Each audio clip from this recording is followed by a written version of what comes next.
I awoke at 12:45, which was early, but my night had been plagued by restless dreams. I spent the next 20 minutes calling and texting Ronnie with no response. His profile picture had been removed, and the call would go straight to a generic voicemail. "What the fuck?" I shouted, before jumping behind the computer.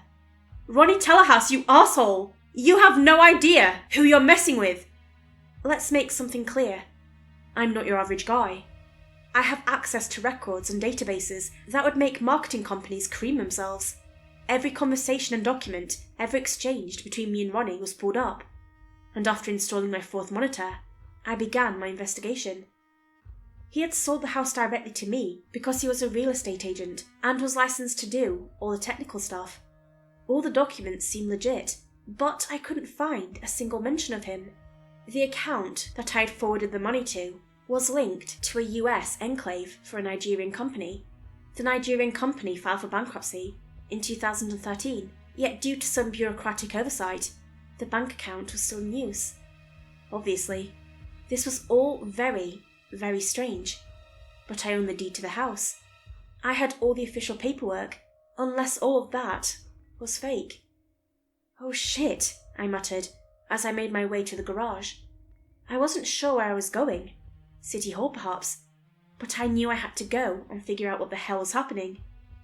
I jumped into my Mustang and started her up. The garage door lifted and I pressed the pedal to the metal, expecting to hear my tires screech against the concrete. But no, there was only a pathetic flubber sound. A tire was flat. "Are you kidding me?" I slammed the door shut and grabbed my bike pump, grumbling at the fact that it was going to take over an hour. However, I stood baffled when I noticed that all the tires were flat, and upon closer inspection, it seemed like they had been slashed by some large, crude machete. How is that possible? I couldn't even be angry. I was just too dumbfounded. Defeated, I slumped into a chair in my dining room. Something was amiss. Maybe I was doing this to myself and didn't even remember. But would that even cross my mind if I was schizophrenic? How self-aware are crazy people? Do they have bouts of sanity? If I were to call people, would they get worried and have me sent to an asylum? I'm obviously losing my mind. It was 7:30 p.m. at that point, lunchtime, so I grabbed some butter chicken and went back to my computer. Try as I might, I simply couldn't make sense of it all. Maybe I should call a psychiatrist. Maybe I should get some meds, and then these strange occurrences would stop. Maybe my whole life was an illusion. The degree of self-awareness in psychosis is not binary. Rather, it falls on a spectrum. Some individuals may retain a significant level of awareness and acknowledge their condition. In contrast, others may have diminished self-awareness, experiencing difficulty in recognizing their symptoms as part of an illness, said an article. As I was researching, I felt the anxiety return. This time was going to be different. I was going to sit there no matter what. I'm a grown-ass man, goddammit! I'm not supposed to be afraid of the dark! With speakers turned all the way up, my brightness to the max, and a gas-powered pellet pistol on my desk, I felt ready for anything. If I could power through this darkness-induced panic attack, then I would conquer it. My logical lizard brain might learn that there was nothing to fear. With gritting teeth and thumping temples, I continued my research, even when hallway lights spontaneously flickered off. Even when I felt a malevolent presence and cold breeze, I maintained my concentration on my screen. I refused to give in to my childish fear of the dark. I refused to peek over my shoulder and into the corners of my room, illuminated by my 4 monitors. I refused, but failed when something brushed up against my leg. Immediately, I let out a yelp and lunged across the room, but not before swiping the pellet gun. Like some kind of D-rated action movie star, I did a clumsy slow shoulder roll and slammed with my back against the wall. The underside of my desk was hidden in shadow, other than the orange power switch. Something moved under my desk and eclipsed that orange glow before I heard a click, and then the halt of my computer funds. The monitors shut off, and I was plunged into dark and silent abyss. I jumped to my feet and began blind firing towards the underside of my desk. Somewhere in my mind, I wondered how ridiculous I must have looked. Truly, my sanity was gone. And yet, another part of me, a part that screamed louder and demanded my body's obedience, told me there was nothing silly about this. This was life or death, and without light, it would be death. A sudden pain erupted from my left shin, as though a dull replica sword had been thrust against it. With my good leg, I jumped across the room and threw myself against the light switch, then collapsed onto the floor. During that split second in the air, which felt like an eternity, I saw something human-like, hunched over on all fours, scurrying out of the room. I emptied my clip while collapsing, seeing the pellets only puncture the wall on the other end. My wound was somewhere between blunt trauma and deep cut. You know when you bump your shin into something and it hurts like hell? It wasn't bleeding much, but I knew my bone had been damaged by the sheer depth of the wound. A thumping pain, worse than anything I'd ever felt, enveloped my entire leg. I immediately called 911 while trying to steady my breathing, but the call didn't go through. I tried again and again and a fourth time before seeing that I had no service. Luckily, I wasn't bleeding profusely, and I could probably hold the leakage with a tight knot. While still on the ground, I fumbled into my closet for a spare shirt to wrap my leg in, then a belt to secure it. Moaning and groaning, I slowly climbed to my feet.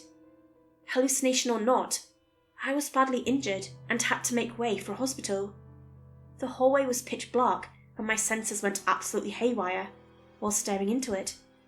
So I shut the door and locked it, then limped over to the window. While peeking outside to check the distance to the ground, I noticed something strange. The Arizona landscape around my house had been replaced by a flat expanse of grass. In my delirium, I thought that perhaps closing and opening my window again would reset the scenery. But no. It seemed my entire house had teleported to some emerald green landscape. The moon had expanded, and to such a degree that a good chunk of the sky was consumed by its soft glow, and the craters were visible to the naked eye. Had the situation been different, perhaps I would have cried at the sheer beauty of it all, but a banging had started on the door.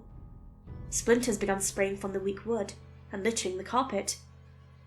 Adrenaline consumed me. I grabbed everything in my room that gave light. This included a BIC lighter and some scented candles.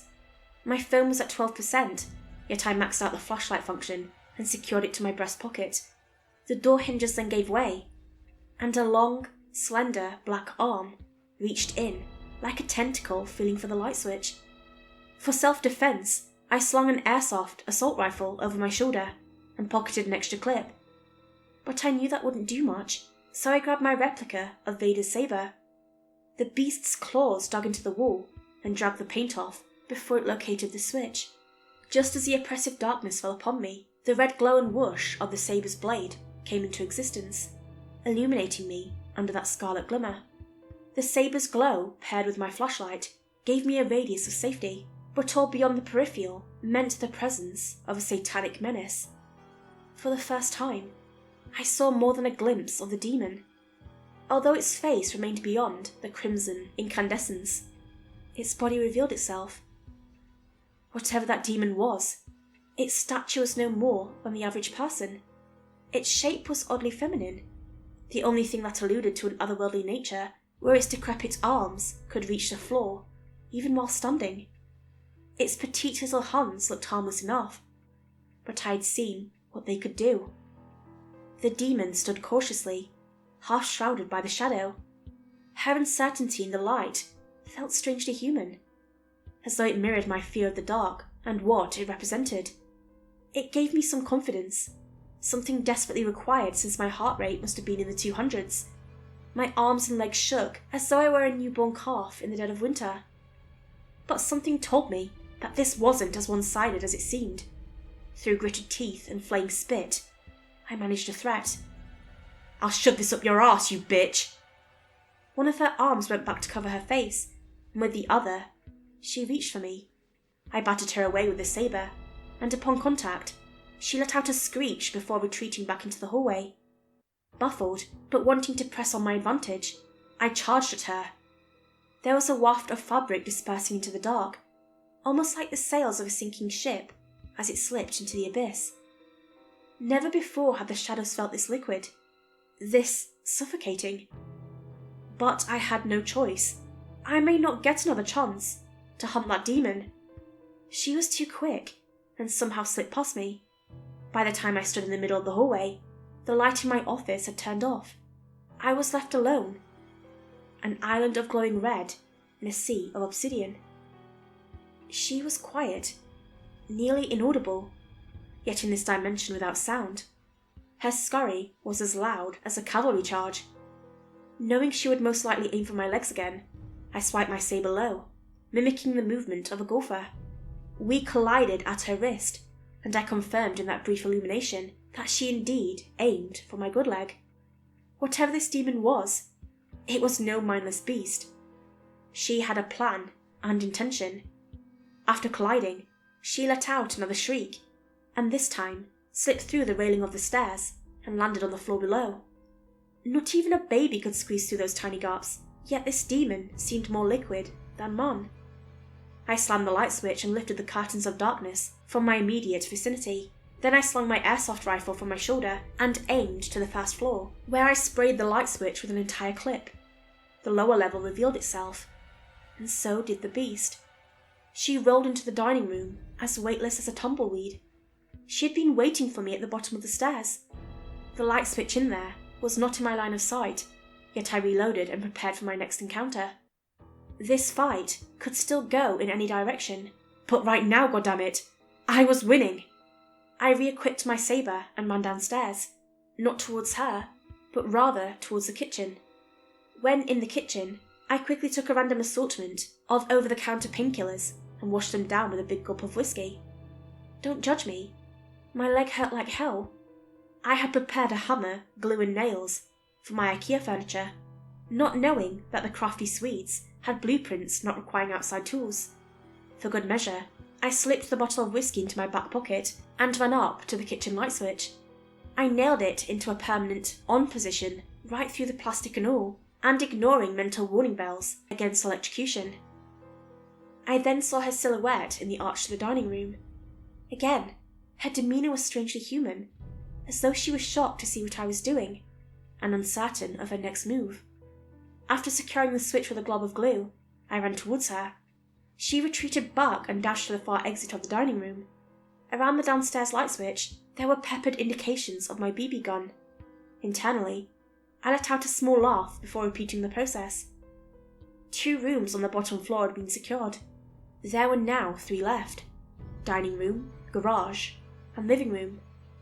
The dining room, unfortunately, only had a dimmer switch, but I had some experience in building, and even more experience in demolition, so I used Hammer's claw to rip the dimmer switch off. Sparks rained against me, and I constantly looked over my shoulder, searching the pitch black. Without safety gloves, I touched 2 wires together, bringing a permanent light to my dining room. Then I used glue against the exposed metal. By now, my hands were covered in that sticky substance, and the bottle was a mess of its own. I had used up almost an entire tube for just 3 light switches, but I had a safe haven. My anxiety reduced, and a sense of victory overcame me. Flushed with a sense of achievement, I walked towards the main hall, where front door and staircase met. The light should have been able to reach the 2nd floor railing, but the liquid obsidian hung like a curtain. She had turned off the lights at the top of the staircase. I knew she was staring at me. Somewhere from the 2nd floor railing, my senses screamed wildly as I peered into the void. Briefly, I felt as though we had reached an equilibrium, as though we could coexist with an understanding. But that feeling was preposterous. She would have no mercy for me, so I would have no mercy for her. I aimed my airsoft rifle at the light switch atop the stairs and fired until I turned it on. The liquid retreated slowly this time, like molasses. Some even seemed to drip down to the bottom floor, landing not far from my feet. The beast was nowhere to be seen, yet I felt another decrease in anxiety, indicating to me that she had retreated, perhaps even admitting a momentary defeat. I ascended the staircase slowly with a saber in one hand, a hammer in the other, and some nails hanging from my lip. I calmly secured the light switch and slathered the last bit of glue over it. The dining room was where I saw her last. but I could sense her watching me from my office. I looked over my shoulder only once, and saw nothing. But I knew she was there, because something briefly eclipsed the glowing stars. I waited for a few minutes for the glue to harden, then made my way for the kitchen. My adrenaline had gone stale, and I was left a shaking husk of a man. Thank God I was a night owl, because this all happened during the equivalent of my afternoon. Arizona had not returned, and my house was still planted in the same infinite, flat field. That massive moon hung above, like an imposing monument to my insanity. There was no movement outside, no sound, nothing at all. Not even wind to caress the grass. I heard in another part of the house that demon scurry. It sounded like rats in the walls, or like a cat's claws on a hardwood floor. She was doing something upstairs, and I stood petrified in anticipation. It was too quiet to locate the source, but slowly the volume grew, until it became loud enough to deduce that it was atop the staircase. I grabbed my lightsaber and limped across the kitchen, my leg now impossible to ignore. At the top of the staircase, I saw her petite little fingers, reaching from around the corner and fondling the light switch. "Don't do it!" I shouted.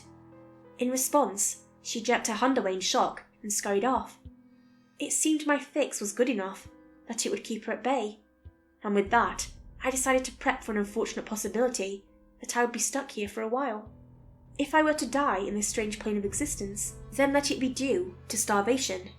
I began breaking apart my furniture in the dining room for firewood, amassing a large pile that I accumulated into various pots and pans. I then positioned these emergency bonfires in central areas. While working, the demon began weeping somewhere in my home, echoing the soft sobs of a scared little girl. This led me to wonder if she needed nutrients, water, or perhaps even sleep. After prepping my emergency bonfires, I forced down another small bowl of butter chicken, despite the fact that I had a raging stomach cramp. It was literally the only food I had at the moment, and if I were to survive, I would need to remain well fed.